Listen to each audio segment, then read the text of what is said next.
श्रावण की बात हो और रुद्राक्ष की बात ना हो, कैसे संभव है। जिसको उत्पत्ति करने वाले स्वयं भगवान शिव हैं, वो चीज़ कितनी पवित्र है, इसका सहज ही अनुमान लगाया जा सकता है। रुद्राक्ष में बहुत से लोग भरोसा करते हैं, और क्यों ना करें, रुद्राक्ष है ही इतना महान। रुद्राक्ष की पूजा करने से, रुद्राक्ष को धारण करने से भगवान शिव का आशीर्वाद उस मनुष्य पर बना रहता है। इसके अलावा रुद्राक्ष से जुड़े हुए कुछ टोटके भी हैं, जो यदि श्रावण मास में किए जाएं तो बहुत ही फलदायी होते हैं। नमस्कार मित्रों, मैं हूं डॉक्टर उमाश्री, आप सबका बहुत स्वागत करती हूं और आज आपको रुद्राक्ष के बारे में जानकारी देने जा रही हूं। मित्रों, बहुत से लोग रुद्राक्ष के बारे में आपको जानकारी देते हैं जो गलत सलत होती है। यहाँ जो जानकारी आपको दी जा रही है, बहुत ही सटीक जानकारी दी जा रही है, तो वीडियो आप पूरा देखिएगा। मैं हूँ डॉक्टर उमाश्री, आपकी अपनी ज्योतिषी, आपका बहुत स्वागत करती हूँ और अभिनंदन करती हूँ। और नित नए ऐसे उपाय आपको बताना चाहती हूँ जो आपके जीवन को शुभ बना सके, जीने लायक बना सके, महान बना सके। मित्रों, ऐसे बहुत से उपाय बताती हूँ जो धन के लिए किए जाते हैं, सुख के लिए किए जाते हैं, विवाह के लिए किए जाते हैं। तो रुद्राक्ष से ये सारे ही आप कार्य सिद्ध कर सकते हैं। विवाह संबंधी समस्या हो, धन संबंधी समस्या हो, ऊपरी बाधा हो, तंत्र बाधा हो, स्वास्थ्य की दिक्कत हो, ये सभी समस्याएं रुद्राक्ष के विभिन्न प्रयोगों से सही हो सकती है। रुद्राक्ष कई तरह के होते हैं और कई मुखी रुद्राक्ष होते हैं, जैसे एक मुखी, दो मुखी। इन रुद्राक्षों को धारण करने का अलग अलग मीनिंग होता है और अलग अलग राशि के हिसाब से रुद्राक्ष को धारण किया जाता है। वैसे जिनको अपनी राशि पता नहीं है, अपनी लग्न पता नहीं है, डेट ऑफ बर्थ पता नहीं है, वो भी रुद्राक्ष को धारण करके और फ़ायदा उठा सकते हैं। एक मुखी जो रुद्राक्ष होता है वो भगवान शिव का ही स्वरूप होता है, तो जो लोग शिव भक्त हैं वो एक मुखी रुद्राक्ष को धारण कर सकते हैं। इसके अलावा अलग अलग रुद्राक्ष के क्या प्रयोजन हैं और क्या प्रयोग हैं, आज के वीडियो में मैं बताने वाली हूँ। और मित्रों, वीडियो पूरा देखिएगा। उससे पहले आपको एक जानकारी देना चाहूँगी। मित्रों, आपकी ही फरमाइश पर मैंने अभी चार्जेस काफ़ी कम कर दिए हैं और काफ़ी दिन हो गए हैं, निकल गए हैं। अब 15 जुलाई तक लास्ट डेट है। आप 1100 में अपना एक सवाल पूछिए। कहने को तो एक सवाल है, लेकिन आपकी कुंडली की पूरी जांच करके मैं ऐसे बहुत से अनगिनत उपाय आप लोगों को बता रही हूँ, क्योंकि आपकी जो समस्या है मुझसे छुपने वाली थोड़ी है, भले आप पूछें ना पूछें। एक सवाल का इसलिए रखा है कि एक सवाल जो आपको सबसे ज़्यादा परेशान कर रहा है और जिसका सॉल्यूशन आप चाहते हैं वो आप पूछ सकें, इसलिए एक सवाल की बात कही गई है। और मित्रों, हम बहुत से ऐसे उपाय आपको भेज रहे हैं जो आपके जीवन को खुशहाल बना सकते हैं। और खुशी की बात यह है कि इन उपायों को करने में आपका कोई पैसा भी नहीं खर्च हो रहा। आप किसी ज्योतिषी के पास जाते हैं, पहले तो वो कोई 10 गुना तो फीस लेते हैं आपसे, फिर उसके बाद सोशल डिस्टेंसिंग का भी पालन नहीं कर रहे हैं। ऑनलाइन परामर्श सबसे सेफ़ है मित्रों, और आप मुझसे परामर्श लीजिए। यहाँ पर जो भी ये चीज़ आप पूछते हैं उसके लिए गोपनीयता की गारंटी है। आपकी बात कहीं लीक नहीं होगी कि आपने कहाँ पूछा है, क्या पूछा है। और जब आप ऐसे ग्रुप वाले जगह पर जाते हैं, जब बहुत सारे लोग आते जाते हैं, एक तो हेल्थ का इशू अभी इन दिनों बहुत ख़तरनाक बना हुआ है। दूसरा, आपने 4 लोगों के बीच बात पूछी, जहाँ पर गेट टुगेदर होता है, 150-200 लोग बैठे होते हैं, उनके सामने लोग माइक पर खड़े होकर अपनी प्रॉब्लम बताते हैं। तो इससे क्या फ़ायदा मित्रों? अपने घर की बात, अपनी पर्सनल बात 10 लोगों को बताने से आप क्या साबित करना चाह रहे हो? तो मित्रों, ये बहुत ही गलत है। और अपनी जो कहा गया है, बंद मुट्ठी लाख की, खुल गई तो खाक की। तो अपनी जो बेइज्जती मत करवाओ ऐसे लोगों के सामने, अपने बारे में सब कुछ बताकर। गोपनीय तरीके से लोगों से परामर्श लो, किसी को पता भी नहीं चलेगा कि आपने क्या पूछा है और क्या उपाय करा है। उपाय तभी काम करते हैं मित्रों जब गोपनीय तरीके से किए जाएं। जब आप अपने मुंह से बताते हो मैंने ये किया, गुरुजी के कहने पे, मैंने माताजी के कहने पे ये किया, तो आपके उपाय तो वैसे ही बेकार हो गए। तो क्या फ़ायदा? पैसे खर्च हुए, बदनामी हुई, 4 लोगों को आपके घर की बात पता चल गई कि आपके घर में क्या क्या प्रॉब्लम चल रही है। तो क्या फ़ायदा हुआ इससे? इससे किसी को कोई फ़ायदा नहीं हुआ। सिर्फ उस पंडित को ही फ़ायदा हो गया, उस माता को ही फ़ायदा हो गया, जो कि आपकी आड़ में अपना नोट छाप रही है बैठी बैठी, मतलब खूब पैसा बना रही है। आलीशान बंगले खड़े कर देते हैं ऐसे लोग साल भर में ही, खूब कमा के और लोगों को बेवकूफ़ बना के। बड़े बड़े इनके पास जगह आ कहाँ से जाती है मित्रों, ये सोचने की बात है।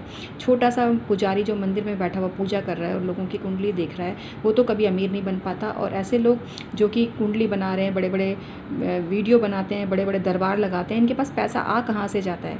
ये आप ही की जेब से निकला हुआ, आपके खून पसीने की कमाई का पैसा होता है। तो इस पर अंकुश लगाइए और अपने पैसे को बचा के रखिए। आपका पैसा आपके बहुत काम आएगा, इसको वेस्ट मत करिए।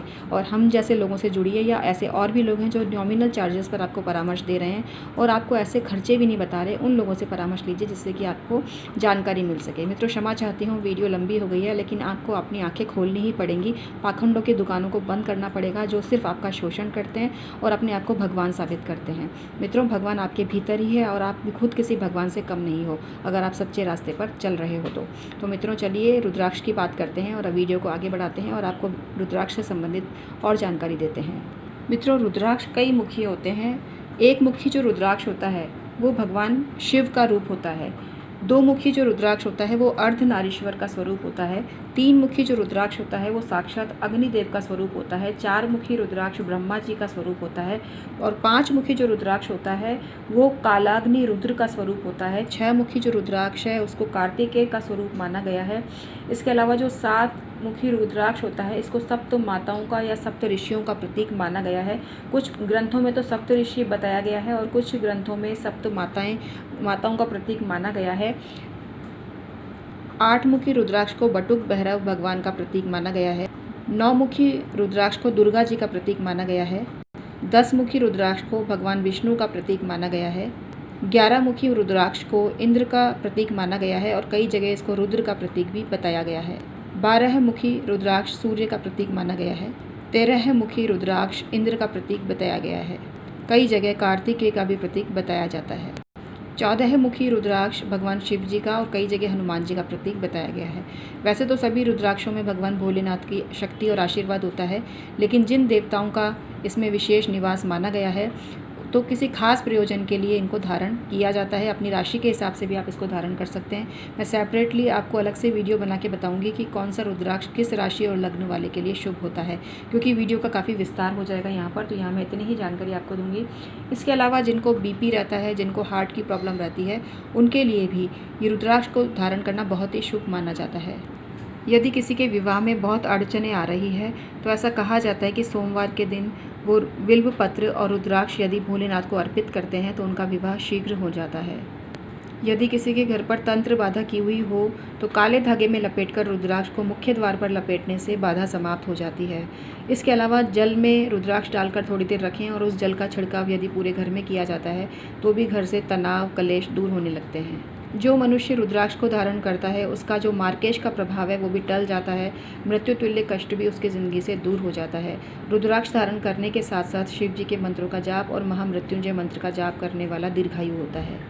जिस परिवार में काल सर्प दोष हो, पितृ दोष हो, तरह तरह के दोष हो, ऐसा मनुष्य ओम नमः शिवाय का जाप रुद्राक्ष की माला से करता है। इसके अलावा जो काल सर्प दोष निवारक जो सर्प का पाठ करता है तो उसके भी नाग का पाठ करता है, तो ऐसे मनुष्य की ज़िंदगी से भी पितृदोष और काल सर्प दोष का निवारण होता है।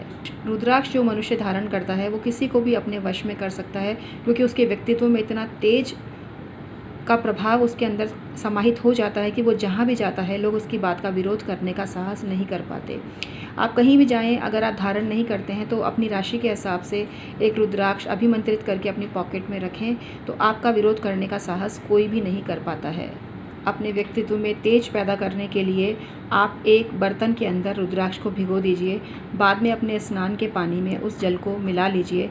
ऐसा करने से आपके व्यक्तित्व में एक बहुत ज़्यादा तेजस्विता व्याप्त होने लगती है और आप सभी को आकर्षित करने में समर्थ होने लगते हैं। कोई भी आपकी बात को काटने का दुस्साहस नहीं कर पाता है। इसके साथ साथ ओम नमः शिवाय का भी जाप करें तो बहुत ज़्यादा फ़ायदा होता है। यदि आप पर किसी ने कोई किया है तो आप रुद्राक्ष को एक कपड़े में लपेटकर अपने ऊपर से उतारें। उसके बाद उसको आप किसी पीपली पर चढ़ाकर आ जाते हैं या किसी घने वृक्ष के नीचे रखकर आ जाते हैं, तो आपकी जो नेगेटिव एनर्जी है उसका उतारा हो जाता है और आपको किसी प्रकार की कोई बाधा परेशान नहीं कर पाती है।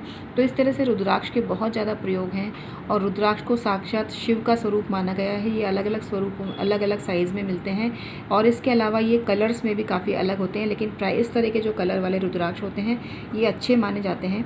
रुद्राक्ष कभी भी खंडित धारण नहीं करना चाहिए। वैसे तो ये खंडित ऐसे इजीली होता नहीं है, लेकिन फिर भी रुद्राक्ष को अच्छी साइज़ वाला देखकर और अच्छी आकृति का देखकर आप इसको धारण करें। शुभ मुहूर्त में धारण करें, अभिमंत्रित करके धारण करें तो रुद्राक्ष काफ़ी प्रभावी होता है। रुद्राक्ष के जो पेड़ होते हैं